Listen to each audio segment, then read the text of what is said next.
Backs Swaminarayan મંદિરના હરિભક્તો દ્વારા બોટાદ નગરના બસ સ્ટેશન પર શ્રમસેવાથી સ્વચ્છતા અભિયાન યોજાયું। 200મી વધુ બાળકો, યુવક યુવતી અને વડીલ હરિભક્તો, કાર્યકરો અને સંતો દ્વારા સ્વચ્છતા અભિયાન હાથ ધરવામાં આવ્યું।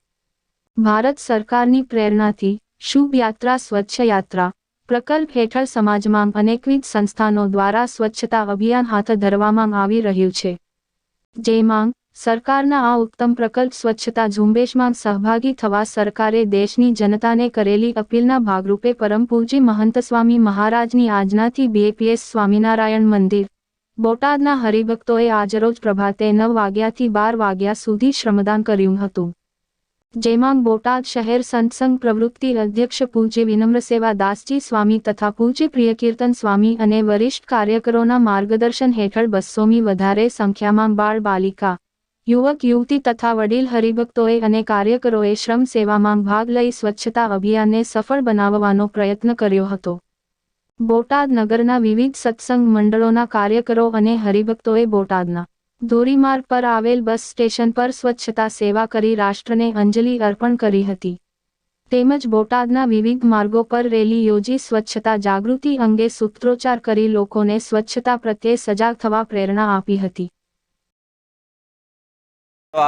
જય બોલાવીને આજે સ્વચ્છતા અભિયાનનો પ્રોજેક્ટ અત્યારે શરૂ કર્યો અમે।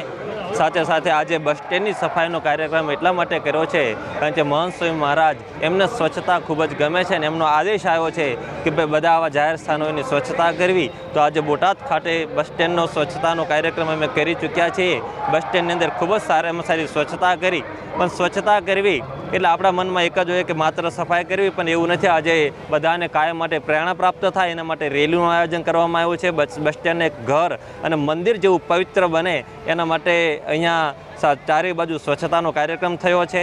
સાથે સાથે મહિલાઓ દ્વારા પણ સ્વચ્છતાનો કાર્યક્રમ થયો છે। મહિલા, ભાઈ, યુવા યુવતી, બાલિકા થઈને બધો થઈને અમે 200 જણ સફાઈમાં આમાં જોડાયા હતા। આ સ્વચ્છતા કાર્યક્રમનો કાયમ માટે મેસેજ લોકોમાં મળતો રહે એના માટે ચારે બાજુ પોસ્ટરો લગાવવામાં આવ્યા છે, વિડીયો દ્વારા પ્રેઝન્ટેશન કરવામાં આવ્યું છે। સાથે સાથે નગરયાત્રા દ્વારા પણ અમે વિવિધ કાર્યક્રમો કર્યા છે। વ્યાખ્યાનમાળા દ્વારા કાયમ માટે આ સંદેશો ઘર ઘર સુધી પહોંચે એના માટે પ્રવચનોનું પણ આયોજન કર્યું હતું। આ રીતે બોટાદના જાહેર સ્થાને બસ સ્ટેન્ડની અંદર 200 કરતાં વધારે સ્વયંસેવકો દ્વારા સ્વચ્છતા અભિયાનનું કાર્ય સંપન્ન થયેલ છે।